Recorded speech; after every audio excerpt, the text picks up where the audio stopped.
नमस्कार दोस्तों, मेरा नाम है भूमिका राठी। आप सभी का स्वागत है हमारे YouTube चैनल पे। दोस्तों, अगर आप हमारे चैनल पे नए हैं या फिर पहली बार हमारे चैनल की वीडियो देख रहे हैं तो हमारे चैनल को सब्सक्राइब करना बिल्कुल ना भूलें। साथ ही साथ बेल आइकन ज़रूर प्रेस कर लें ताकि कोई भी नई वीडियो आए, कोई भी नई अपडेट आए, वो सबसे पहले आप तक पहुँचे। तो चलिए शुरू करते हैं इस वीडियो को। आज की वीडियो में कुछ खास होने वाला है। आज की वीडियो में हम कुछ अलग अलग तथ्य बताने वाले हैं, कुछ ऐसी चीज़ें जिन्हें सुनकर शायद आप शॉक्ड रह जाएंगे। तो चलिए फिर इस वीडियो को शुरू करते हैं। क्या किसी मरे हुए व्यक्ति की फिंगरप्रिंट से अनलॉक हो सकता है उसका मोबाइल?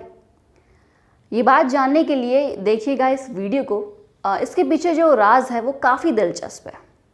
किसी भी व्यक्ति की पहचान करने के लिए फिंगरप्रिंट्स काफ़ी मददगार होते हैं, काफ़ी हेल्पफुल होते हैं। जैसे कि आप सभी जानते होंगे, जैसे आधार कार्ड और पासपोर्ट में हमारी सारी फिंगर्स का यूज़ होता है, सारी फिंगर्स ली जाती हैं। और जैसे अगर कोई इंसान मर जाता है तो उसके बाद उसकी जो फिंगरप्रिंट्स होती हैं वो बदल जाती हैं। तो ऐसा सच में होता है कि मरने के बाद लोगों की फिंगरप्रिंट्स बदल जाती हैं।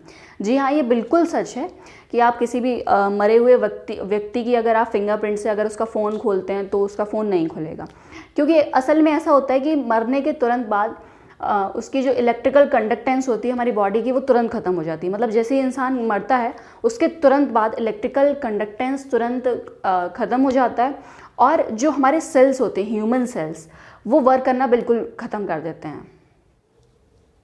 मृत्यु के बाद केवल एक्सपर्ट ही ले सकते हैं सटीक फिंगरप्रिंट्स। इंसान की मौत के बाद उसका शरीर जकड़ जाता है। इस दौरान उसकी उंगलियां भी बाकी अंगों की तरह जकड़ जाती हैं।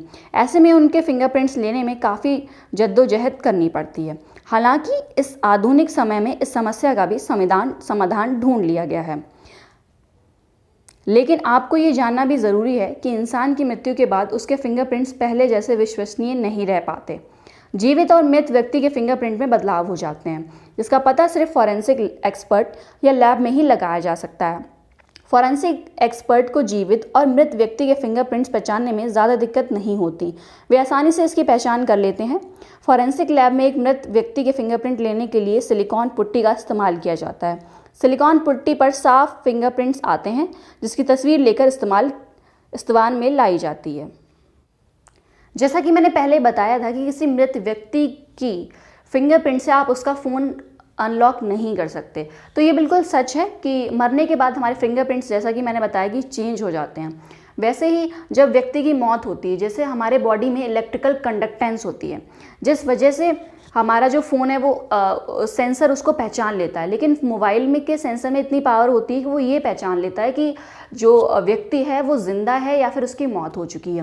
क्योंकि अगर ज़िंदा व्यक्ति होता है तो उसके अंदर इलेक्ट्रिकल कंडक्टेंस होता है, जिसकी वजह से, सेंसर की वजह से हम फ़ोन चलाते हैं। जिससे हम अपनी उंगली से टच करते हैं तो हम अपना फ़ोन चलाते हैं, तो हमारे अंदर इलेक्ट्रिकल कंडक्टेंस है, इसी की वजह से हम अपना फ़ोन स्क्रॉल करते हैं या फिर वो वर्क करता है। लेकिन वहीं एक मृत इंसान में ऐसा कुछ नहीं होता। इलेक्ट्रिकल कंडक्टेंस तुरंत ही ख़त्म हो जाते हैं, जिस वजह से फ़ोन का सेंसर है वो वर्क नहीं करता है, और इस वजह से आप किसी भी मृत व्यक्ति के फिंगरप्रिंट से उसका फ़ोन अनलॉक नहीं कर सकते हैं। और साथ ही साथ जो हमारी ह्यूमन सेल्स होती हैं, जो ब्लड सेल्स होती हैं, वो भी ख़त्म हो जाती हैं, वर्क करना छोड़ देती हैं, इसीलिए उसका फ़ोन आप नहीं खोल सकते।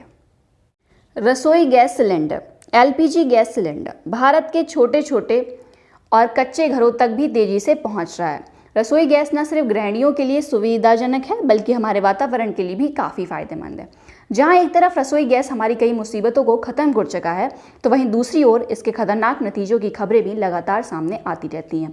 रसोई गैस सिलेंडर को बहुत सावधानी से इस्तेमाल करना चाहिए। गैस सिलेंडर के बेहतर इस्तेमाल के लिए हमें कई अहम बातों को ध्यान रखना चाहिए। लोगों की लापरवाही की वजह से ही रसोई गैस सिलेंडर से जुड़े ज़्यादातर हादसे होते हैं। गैस सिलेंडर में होने वाले विस्फोट में घर के साथ साथ कीमती सामान तो बर्बाद होते ही हैं, साथ ही कई लोगों की जान भी चली जाती है। इस सिलसिले में आज हम आपको रसोई गैस सिलेंडर पर लिखे जाने वाले एक ऐसे कोड के बारे में बताने जा रहे हैं जो आपके साथ साथ आपके परिवार की भी सुरक्षा करने में बहुत ज़रूरी है। रसोई गैस सिलेंडर पर लिखे जाने वाले कोड के बारे में पहले ये जानना बहुत ज़रूरी है कि आपके घरों में आने वाले सिलेंडर को कई तरह के टेस्ट से गुजरना होता है। इसके बाद ही उन्हें इस्तेमाल के लिए भेजा जाता है। घरों में इस्तेमाल होने वाले LPG गैस सिलेंडर BIS 3196 मानक को ध्यान में रखकर बनाया जाता है। आमतौर पर किसी भी LPG गैस सिलेंडर की लाइफ 15 साल की होती है। अपनी सर्विस के दौरान सिलेंडर को 2 बार और टेस्ट के लिए भेजा जाता है। इस तरह एक सिलेंडर का कई बार टेस्ट हो जाता है। इस्तेमाल के लिए भेजे जाने से पहले तो इसका टेस्ट होता ही है, सर्विस के दौरान भी इनका 2 बार टेस्ट होता है। सर्विस के दौरान सिलेंडर का पहला टेस्ट 10 साल के बाद होता है। इसके 5 साल बाद इनका दोबारा टेस्ट किया जाता है। टेस्टिंग के दौरान सिलेंडरों की लीकेज जानने के लिए सिलेंडर में हाइड्रो को भरा जाता है और साथ ही साथ इसमें प्रेशर को बहुत ज़्यादा मात्रा में भरा जाता है, यानी कि जो प्रेशर इसमें 5 गुना ज़्यादा लगाया जाता है और उसके बाद इसका टेस्टिंग होता है। टेस्टिंग के बाद अगर ये अपने जो रूल्स हैं या फिर इनकी जो कोई लाइन है उसको ये क्रॉस नहीं कर पाते हैं या फिर उससे नीचे रह जाते हैं तो ये जो सिलेंडर है वो टेस्ट पार नहीं कर पाते। उसके बाद इन सिलेंडर को नष्ट कर दिया जाता है। सिलेंडर पर लिखे जाते हैं विशेष कोड। गैस सिलेंडर को आसानी से उठाने के लिए वाल्व के पास 2-3 इंच चौड़ी पट्टी लगाई जाती है जिसके ऊपर हैंडल जोड़ा जाता है। सिलेंडर पर लगाई गई पट्टियों पर एक ही कोड लिखा जाता है जिनकी शुरुआत A, B, C और D से होती है। फिर 2 अंकों का एक नंबर लिखा रहता है। उदाहरण के लिए A24, A25, 626, D22। यहाँ A, B, C, D का मतलब महीना है। A का इस्तेमाल जनवरी, फरवरी और मार्च के लिए किया जाता है। B का इस्तेमाल अप्रैल, मई और जून के लिए किया जाता है। C का इस्तेमाल जुलाई, अगस्त और सितंबर के लिए किया जाता है। D का इस्तेमाल अक्टूबर, नवंबर और दिसंबर के लिए किया जाता है। इसके अलावा 2 अंकों वाले नंबर वर्ष के आखिरी 2 अंक होते हैं। हेलो, ये बहुत ही कॉमन शब्द है ना। हम किसी से फ़ोन पर बात करते हैं तो सबसे पहले हेलो बोलते हैं, या फिर किसी से बातचीत करते हैं, मिलते हैं तो बोलते हैं हेलो। यूँ तो हेलो एक अंग्रेजी शब्द है जिसका जन्म पुराने जर्मन शब्द हाला या होला से हुआ था।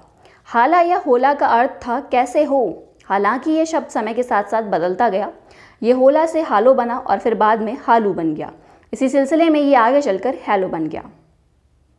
अगर हम अपने देश की बात करें तो हमारे देश में चाहे कोई पढ़ा लिखा हो या फिर कोई अनपढ़ हो या फिर कोई छोटा बच्चा हो या फिर कोई बूढ़ा आदमी, सभी जब फ़ोन पर बात करते होंगे तो आपने देखा हो सबसे पहले वो हेलो बोलते होंगे।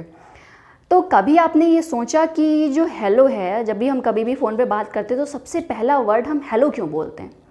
कि कभी आपने इस बात पर गौर किया? शायद आपने, बहुत से लोगों ने इस बात पर गौर नहीं किया होगा।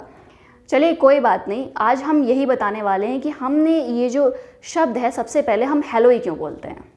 फ़ोन करते वक्त हेलो बोलने का इतिहास जानने से पहले ये जानना चाहिए कि टेलीफोन का आविष्कार महान वैज्ञानिक अलेक्जेंडर ग्राहम बेल ने किया था। कुछ रिपोर्ट्स में कहा जाता है कि ग्राहम बेल ने सिर्फ टेलीफोन का ही नहीं बल्कि हेलो शब्द का भी आविष्कार किया था। मीडिया रिपोर्ट्स के मुताबिक ग्राहम बेल की गर्लफ्रेंड का नाम मार्गरेट हेलो था। टेलीफोन का आविष्कार करने के बाद ग्राहम बेल ने अपनी गर्लफ्रेंड को फ़ोन किया और उनका नाम लेते हुए बोला हेलो। इसके बाद से ही फ़ोन पर कॉल करने के बाद सबसे पहले हेलो शब्द बोलने का चलन शुरू हो गया। लेकिन कई रिपोर्ट में ये भी दावा किया जाता है कि हेलो की शुरुआत को लेकर सुनाई जाने वाली ग्राहम बेल और मार्गरेट हेलो की ये कहानी सही नहीं है। वे बताते हैं कि ग्राहम बेल की गर्लफ्रेंड के रूप में मार्गरेट हेलो का कोई पुख्ता तथ्य नहीं है। उनके मुताबिक ग्राहम बेल की गर्लफ्रेंड का नाम मेबेल हवार्ड था, जिससे उन्होंने बाद में शादी भी की थी। फ़ोन कॉल पर हेलो शब्द के जन्म को लेकर एक और थ्योरी है। दावे के मुताबिक हेलो शब्द का सबसे पहला इस्तेमाल लिखित रूप में साल 1833 में हुआ था, जबकि फ़ोन कॉल पर सबसे पहले हेलो शब्द का इस्तेमाल 1887 में हुआ था। इस थ्योरी के मुताबिक फ़ोन पर सबसे पहले हेलो बोलने का श्रेय एक अन्य महान वैज्ञानिक थॉमस अल्वा एडिसन को जाता है। इस बात का जिक्र विकिपीडिया पर भी है। थॉमस अल्वा एडिसन के फ़ोन पर हेलो बोलने के बाद से ही दुनिया भर में फ़ोन कॉल की शुरुआत में हेलो बोलने की परंपरा शुरू हुई, जो अभी तक चल रही है। हैरानी की बात यह है कि आज किसी भी फ़ोन कॉल पर हेलो बोलने का चलन सिर्फ 1-2 देशों में ही नहीं बल्कि पूरी दुनिया में है। बताते चले कि थॉमस ने जब फ़ोन पर पहली बार हेलो बोला था, उस समय फ़ोन पर आर यू देयर यानी कि क्या आप वहाँ हैं बोला जाता था। लेकिन थॉमस को फ़ोन करने के बाद इतना बड़ा वाक्य बिल्कुल भी पसंद नहीं था। मोबाइल जिस चीज़ के बिना अधूरा है वह है सिम कार्ड। इस छोटी सी चीज़ की वजह से आज दुनिया हमारी मुट्ठी में है। हम जहाँ खड़े हों हम वहाँ बात कर सकते हैं। हम चाहे इस देश के इस कोने में हो या फिर उस कोने में, हम जहाँ भी मन करेगा हम वहाँ जाकर बात कर सकते हैं एक सिम कार्ड की वजह से। लेकिन क्या आपने कभी सोचा है कि ये जो सिम कार्ड होता है उसका कोना कटा हुआ क्यों होता है? इसके पीछे राज क्या है? दरअसल पहले के समय में जो सिम कार्ड फ़ोन में पड़ते थे उनके कोने कटे नहीं होते थे, इसलिए सिम कार्ड मोबाइल से निकालना मुमकिन नहीं होता था।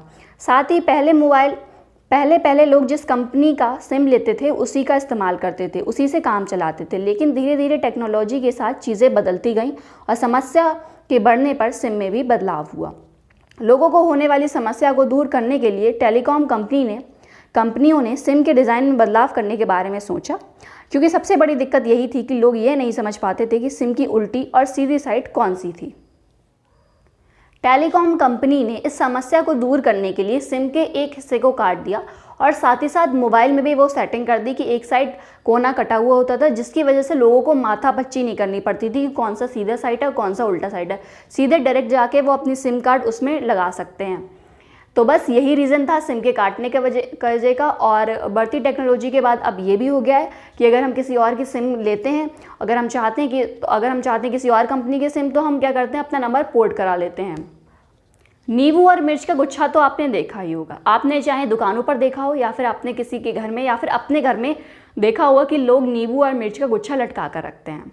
इसके पीछे का कारण ये होता है कि लोग इसको एक बुरी नज़र का मंत्र मानते हैं कि इससे बुरी नज़र नहीं लगती है, और लोगों का ये भी कहना होता है कि इससे भूत प्रेत भी भागते हैं या फिर ये भूत प्रेत से बचाता है। लेकिन असल में ये होता है कि नींबू और मिर्च में बहुत ज़्यादा न्यूट्रिएंट्स पाए जाते हैं, जिसकी वजह से ये हमारे शरीर को काफ़ी सारी डिजीज़ और हमारा जो अगर हम मेंटल डिस्टर्ब हो जाते हैं उससे भी हमें काफ़ी दूर रखता है। इसलिए इसको लोग नज़र मंत्र के तौर पर देखते हैं। तो दोस्तों, बस यहीं तक थी हमारी वीडियो। अगर वीडियो पसंद आई हो तो वीडियो को लाइक करना बिल्कुल ना भूलें, साथ ही साथ कमेंट ज़रूर करें, और अगर वीडियो सच में अच्छी लगी है तो अपने दोस्तों के साथ ज़रूर शेयर करें।